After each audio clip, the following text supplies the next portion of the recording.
What's something people don't know about frontline drone footage? It's not just images, it's a living record of decisions, losses, and moments that changed everything.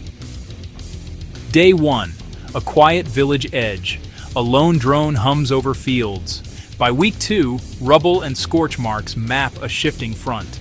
Clips stitched together show supply routes, burned out vehicles, civilians sprinting for shelter. Everyday life rearranged into survival. Some frames capture courage, medics pulling people from wreckage, neighbors sharing what little they have.